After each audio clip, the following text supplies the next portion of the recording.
గత సర్కారు వైఖరితో ప్రజలకు నష్టం అంటూ కూడా ఇక్కడ నిన్న రేవంత్ రెడ్డి ఎలివేటెడ్ కారిడార్ అల్వాల్లో ఎలివేటెడ్ కారిడార్ శంకుస్థాపనలో పాల్గొన్నారైనా కొంతమంది మంత్రులు కూడా పొన్నంతో సహా కోమటిరెడ్డి లాంటి మంత్రులు కూడా దీనిలో పాల్గొన్నారు ఈ ప్రోగ్రాంలో.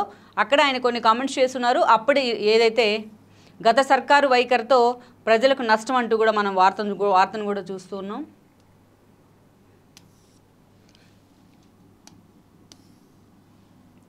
అప్పటి నేతల రక్షణ శాఖతో సవ్యంగా వ్యవహరించలేదు.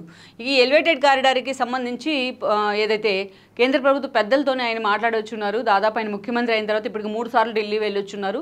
బీజేపీ పార్టీలు పరంగా వేరైనప్పటికీ, విరుద్ధ భావాలు ఉన్నప్పటికీ కాంగ్రెస్ బీజేపీ, బట్ రాష్ట్ర ప్రయోజనాలు వచ్చేటప్పటికి కేంద్రంగానే నేను దాన్ని చూస్తాను, కేంద్ర ప్రభుత్వంగానే చూస్తాను, అందుకే మోడీని పెద్దన్న అని పిలిచానంటూ కూడా మాట్లాడుతూ వచ్చారు రేవంత్ రెడ్డి.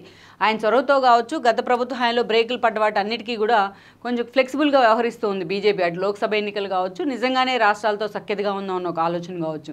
దానిలో భాగంగానే రక్షణ శాఖ భూములను కూడా తెలంగాణకి క్లియరెన్స్ చేస్తూ కూడా మొన్న ఒక నిర్ణయం అయితే తీసుకుంది, కీలక నిర్ణయం. సో దానిలో భాగంగానే ఎలివేటెడ్ కారిడార్ శంకుస్థాపన శిలాఫలకం వద్ద నిన్న రేవంత్ రెడ్డి అక్కడ శంకుస్థాపన చేశారు. మంత్రులందరూ కూడా ఈ కార్యక్రమంలో పాల్గొన్నారు. గత సర్కారు వైఖరితో ప్రజలకు చాలా నష్టం జరిగింది అంటూ కూడా ఆయన మాట్లాడారు. అప్పటి నేతలు రక్షణ శాఖతో సవ్యంగా వ్యవహరించలేదు. నేను సీఎం అయ్యాక కేంద్రంతో మాట్లాడి పైవంతెనలకు ఒప్పించా. ఎలివేటెడ్ కారిడార్ శంకుస్థాపన సభలో సీఎం రేవంత్ రెడ్డి అంటూ కూడా మనం చూస్తున్నాం.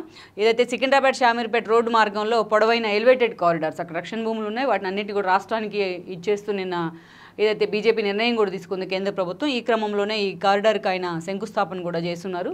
దానిలో భాగంగా గత ప్రభుత్వం బీజేపీతో సఖ్యతగా లేని కారణంగా కొన్ని ఇష్యూస్లో అనవసరమైన ఫైటింగ్ కారణంగా రాష్ట్రానికి ప్రజలకు తీవ్ర నష్టం వాటిల్లిందంటూ కూడా ఆయన మాట్లాడున్నారు.